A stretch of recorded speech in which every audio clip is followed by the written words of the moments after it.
ത്രിയേക ദൈവത്തിന്റെ അതിപരിശുദ്ധമായ നാമം വാഴ്ത്തപ്പെടുമാറാകട്ടെ. എല്ലാവർക്കും നല്ലൊരു സുദിനം ആശംസിക്കുന്നു. പ്രിയപ്പെട്ടവരെ, ഇന്ന് നമ്മൾ ചിന്തിക്കുന്ന വചനം ഹോശേയ പ്രവാചകന്റെ പുസ്തകം 5-ാം അധ്യായം 4-ാമത്തെ തിരുവചനം. തങ്ങളുടെ ദൈവത്തിന്റെ അടുക്കലേക്ക് തിരികെ പോകാൻ അവരുടെ പ്രവൃത്തികൾ അവരെ അനുവദിക്കുന്നില്ല. കാരണം വ്യഭിചാര ദുർബോധം അവരിൽ കുടികൊള്ളുന്നു. അവർ കർത്താവിനെ അറിയുന്നുമില്ല. കർത്താവിനാൽ ഏറ്റവും സ്നേഹിക്കപ്പെട്ടവരെ, ഈ തിരുവചന ഭാഗത്തെക്കുറിച്ചുള്ള വിശുദ്ധനായ എഫ്രൈമിന്റെ വാക്കുകൾ ഇങ്ങനെയാണ്: പാപം ഒരാളെ പിടിച്ചാൽ അവൻ കുറ്റക്കാരനെന്ന് തോന്നാതെ തന്റെ തെറ്റുകൾക്ക് കാരണങ്ങൾ കണ്ടെത്തുവാൻ, അല്ലെങ്കിൽ തന്റെ തെറ്റുകളെ ന്യായീകരിക്കുവാനായിട്ട് തുടങ്ങുമെന്ന് പറയാം. ഒരാൾ ഒരു പാപം ചെയ്താൽ അത് താൻ ചെയ്തത് തെറ്റാണ്, പാപമാണെന്ന് തിരിച്ചറിയാനുള്ള കഴിവ് നഷ്ടപ്പെട്ടിട്ട് അവൻ അതിനെ ന്യായീകരിക്കാനായിട്ട്, അത് ശരിയാണെന്ന് സമർത്ഥിക്കുവാനായിട്ട് ആ മനുഷ്യൻ തുടങ്ങുമെന്നാണ് പറയുക. അങ്ങനെയെങ്കിൽ പ്രിയപ്പെട്ടവരെ, അതിന് കാരണമുണ്ട്. പരിശുദ്ധനായ പൗലോസ് കൊരിന്ത്യർ സഭയ്ക്ക് എഴുതിയ 2-ാം ലേഖനം 4-ാം അധ്യായം അതിന്റെ 4-ാമത്തെ തിരുവചനത്തിൽ ഈ ലോകത്തിന്റെ നാഥൻ അവിശ്വാസികളുടെ മനസ്സിനെ അന്ധമാക്കി കളഞ്ഞു എന്ന് പറയാം. അതായത് ഒരു വ്യക്തി പാപം ചെയ്താൽ ആ വ്യക്തിയുടെ മനസ്സിന്റെ കണ്ണുകൾ പിശാച് അന്ധമാക്കി കളയും.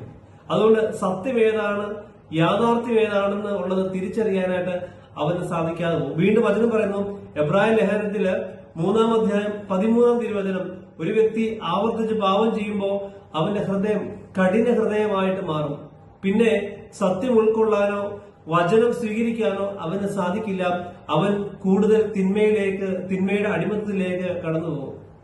അതുകൊണ്ട് പ്രിയപ്പെട്ടവരെ, ഇന്ന് ദൈവത്തിന്റെ പരിശുദ്ധാത്മാവ് നമ്മളെ ഓർമ്മിപ്പിക്കുന്നത്, നമ്മൾ മാനസാന്തരത്തിന്റെ അനുഭവത്തിലേക്ക് തിരിച്ചു വരണം. നമ്മൾ പാപത്തിൽ ആണ്ടുപോകാതെ തിരിച്ചു വരാനുള്ള പരിശ്രമം നമ്മൾ നടത്തണമെന്നാണ് പറയാ.